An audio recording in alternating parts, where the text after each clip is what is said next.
हरे कृष्णा।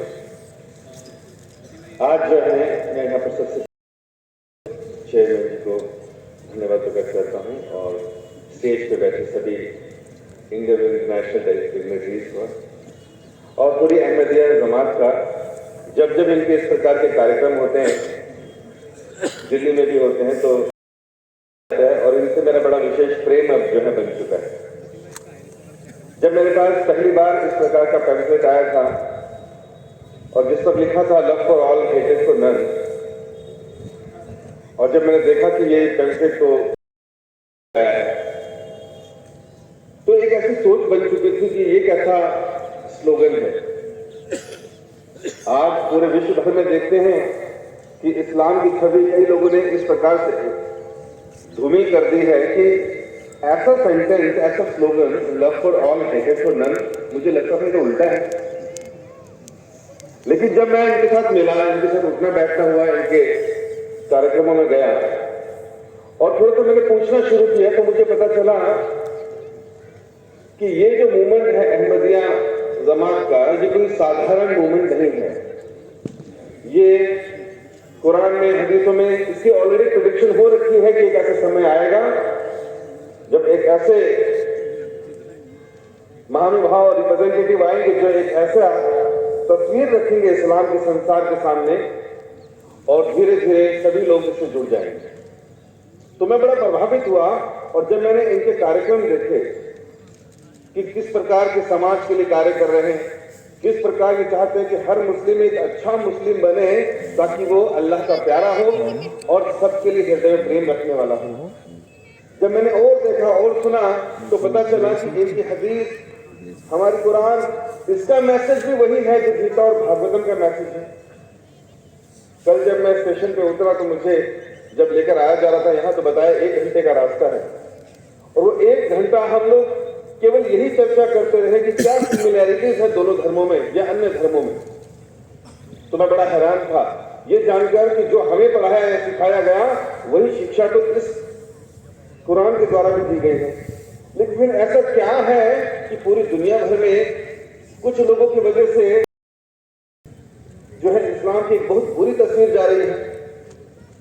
लेकिन जब मैं लोगों से मिला, बातचीत की, तो मैंने देखा वाह क्या सुंदर मैसेज है, love for all and hated for none, कि प्यार हो सभी से और किसी के प्रति भी हमारी जो है ईर्ष्या या द्वेष ना हो, किसी से नफरत ना हो। एक मैगजीन आती है हमारी स्पिरिचुअल मैगजीन, उसमें एक व्यक्ति ने, उसका इंटरव्यू आया था, उसने एक गाना सुना था, आज चल के तुझे मैं लेके चलूं एक ऐसे गगन के तले जहां गम भी ना हो, आंसू भी ना हो और प्यार ही प्यार करे। उस व्यक्ति ने खोज की कि ऐसा जगत कहां पर है, कहां मिलेंगे ऐसे लोग जहां पर नफरत ना हो और केवल खुशियां ही खुशियां हो। तो घूमने के बाद वो उस व्यक्ति के पास चला गया जिसने वो सॉन्ग लिखा था और पूछा कि सर मुझे बताइए पूरे भारत में, पूरे विश्व में ऐसी जगह कहां है जहां पर नफरत भी ना हो, आंसू भी ना हो और प्यार ही प्यार करे। तो उसने कहा ये तो मैंने गाना बनाया था, लेकिन यह ऐसा कोई संसार में जगह नहीं है, हर जगह रोने की जगह है। फिर एक दिन वो किसी अध्यात्मवादी से मिला और उसने कहा कि क्या ऐसी कोई जगह है? तो उसने बताया भाई शास्त्रों में तो लिखा है पदम पदम यत विपदम, इस संसार में हर जगह विपदा है, लड़ाई है, झगड़े है, कलेश है। इतना ही नहीं, आने वाले समय में और बढ़ जाएंगे। फिर गीता में लिखा आ भ्रमण ढूंढे लोग का पुनरावर्तन अर्जुना, यहां पर जितने भी लोग हैं हर जगह दुख है, तकलीफ है, इसको दुखालय कहा गया है।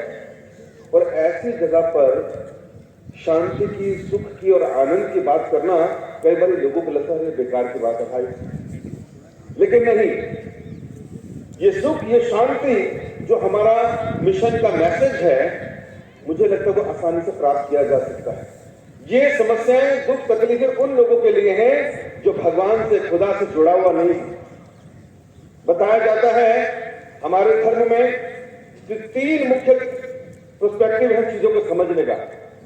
एक है संबंध ज्ञान, दूसरा है अभिदेह और तीसरा है प्रयोजन। और पूरे विश्व भर में सभी तरह का ज्ञान इन्हीं तीनों में दिया जाता है। संबंध ज्ञान का मतलब है कि हम सबसे पहले ये जाने कि खुदा कौन है, अल्लाह क्या है, उनकी क्वालिटीज को जाने, उनके नामों को जाने। जब हम अल्लाह को अच्छे से समझ जाएंगे, उनकी क्वालिटी को समझ जाएंगे, उनके हृदय के कंपैशन को समझ जाएंगे संसार के प्रति, तो हमारा आधा ज्ञान पूरा हो गया। फिर अगर हम अपने आप को समझ जाए कि मैं कौन हूं, मैं इस धरती पर क्या कर रहा हूं, मुझे किस प्रकार रहना है, तो मैं रूह के रूप में इस शरीर के अंदर हूं, तो मेरा संबंध ज्ञान पूरा हो जाता है। अभिदेह का मतलब है love for all, hated for none. अब कुछ करना है मुझे संसार में, तो मेरे लिए कुछ चीजें बताई गई हैं, कुछ मुझे करना है, कुछ मुझे नहीं करना है। ये हर धर्म में है। तो अब खुदा तक पहुंचने के लिए मुझे इस संसार में जब तक मैं हूं, 60, 70, 80, 90, 100 साल, मुझे मेरे धर्म के हिसाब से कुछ मार्ग बताया गया और कुछ डूज और डोंट्स बताया गया। उसमें हो सकता है मेरे को 5 वक्त की नमाज अदा करने को बताएगा, कुरान और हदीस को पढ़ने की बात कही हो, मेरे जो वरिष्ठ नेता हैं, मेरे जो वरिष्ठ लीडर्स हैं, जो गुरुजन हैं, उनकी बात को मानकर मुझे ध्यान से चलना है। और फिर यहां जीते हुए अपने हृदय में शांति महसूस करनी है, और वो शांति, वो प्यार सबको देना है। एक बड़ा कंट्रोडिक्शन लगता है कि जब ये बोला जाता है कि हृदय में सुख और शांति आ जाएगी, लेकिन अफसोस जो भक्त होते हैं, जो अच्छे लोग होते हैं, उनके हृदय में शांति बहुत ज्यादा देर तक रहती नहीं। क्यों? क्योंकि वो दूसरे के दुखों को देखकर हृदय में हमेशा अशांत महसूस करते हैं कि कब ये सही मार्ग पर चलेंगे, कब ये गलतियों को छोड़ेंगे, बुरी आदतों को छोड़ेंगे और अल्लाह के रास्ते पे चलेंगे। उनका हृदय शांत नहीं रहता। इसलिए वो भगवान के द्वारा, खुदा के द्वारा भेजे जाते हैं ताकि वो समाज को सुधार सके। और इसमें एक विशेष बात, जब मैं आया यहाँ पर और मैंने देखा कि कितना सुंदर वातावरण है, कितना सुंदर कार्यक्रम रखा गया है, देश विदेश से भी लोग आए हैं, और यहाँ पर पूरा एक 3 दिन का सुंदर जलसा चल रहा है। तो मुझे याद आ गई मायापुर खान की। हमारे संस्था के जो संस्थापक आचार्य हैं प्रभुपाद जी, उनके द्वारा मायापुर क्षेत्र में भी ऐसे ही कार्यक्रम होता है। मुझे बताया गया यहाँ पर भी कई देशों से लोग आए, तो मैं देखता हूँ वहां पर भी लगभग 150 पौने 200 देशों से लोग इकट्ठे होते हैं, और सुंदर कार्यक्रम चलता है 1-2 महीना। यहाँ पर भी सब लोग एकत्रित हुए हैं, यहाँ पे सुंदर कार्यक्रम चल रहा है। किसी के हृदय में कोई नफरत नहीं, किसी के अंदर में कोई ईर्ष्या नहीं, सब लोग एक दूसरे की मदद करना, सेवा करना, यही भाव हृदय में। ऐसा क्यों? ऐसा इसलिए क्योंकि हम लोग चाहते हैं हम शांत रहें, सुखी रहें, और यही हम दूसरों को दें। प्रयोजन क्या है? तीसरा जो एस्पेक्ट है वो है कि खुदा तक वापस पहुंचना, ताकि हम शक्ल दिखा सके अंत में। और वहां जाने के लिए, वहां पहुंचने के लिए हमें इस मार्ग को अपनाना पड़ेगा। हर घर में, हर व्यक्ति के अंदर, पूरे समाज में, पूरे संसार में एक ऐसा संदेश देना होगा जिससे कि लोग समझ सकेंगे असली शांति और सुख कहाँ मिलता है। हमारी संस्था में बताया जाता है कि आप ही जो हो, एक जो व्यक्ति है वो रिप्रेजेंट करता है अपने गुरु को, रिप्रेजेंट करता है अपने धर्म को।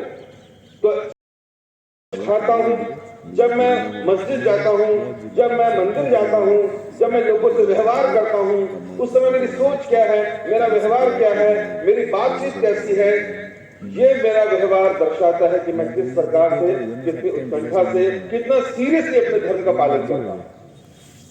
तो इसलिए किसी ने पूरी कुरान रख रखी हो, किसी ने कुछ भगवत गीता पढ़ी हो, लेकिन अगर उसका व्यवहार ठीक नहीं है, उसकी वाणी ठीक नहीं है, उसके कर्म ठीक नहीं है, तो कोई फायदा नहीं। लेकिन अगर कोई व्यक्ति ठीक ढंग से बोलता है, व्यवहार करता है, दूसरों की मदद करता है, हृदय से खुश है, शांत है, और दूसरों को भी शांति देना चाहता है, वास्तव में वो सही इस्लामिक है या मुसलमान है।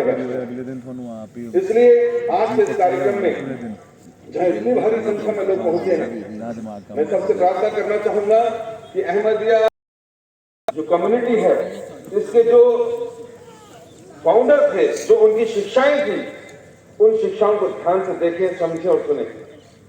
उन्होंने किस प्रकार लोगों के साथ डील किया, किस प्रकार प्रोजेक्ट बनाए, किस प्रकार लोगों के अंदर तालीम दी, और किस प्रकार उसको अपने जीवन में किया। अगर हम लोग उनकी शिक्षाओं से, उनके व्यवहार से कुछ भी सीख लेते हैं, तो ये हमारे जीवन की। और इस तरह से अगर हम लोग, जैसे बताया गया कि पहले एक परिवार से कार्यक्रम शुरू हुआ, कुछ परिवार जुड़े, और आज धीरे धीरे बढ़ते बढ़ते 212 कंट्रीज में हम फैल गए। इसका मतलब ये है कि जो प्रोफेसी हुई थी, जो प्रेडिक्शन हुई थी, जो भविष्यवाणी की गई थी, वो बिल्कुल सही थी कि आने वाला समय ऐसा होगा जब सारी कम्युनिटी से लोग निकलकर ऐसी बड़ी कम्युनिटी में ऐड हो जाएंगे और एक अच्छी यीशु के सामने रखेंगे। इन्हीं बातों के साथ मैं यहाँ पर अपना वाणी को विराम देता हूँ। धन्यवाद। हरे कृष्ण। नारे तकबीर, नारे तकबीर। एक बयान में मजा है। हजरत मोहम्मद मुस्तफा, हजरत कृष्ण जी महाराज की, हजरत रामचंद्र जी महाराज की।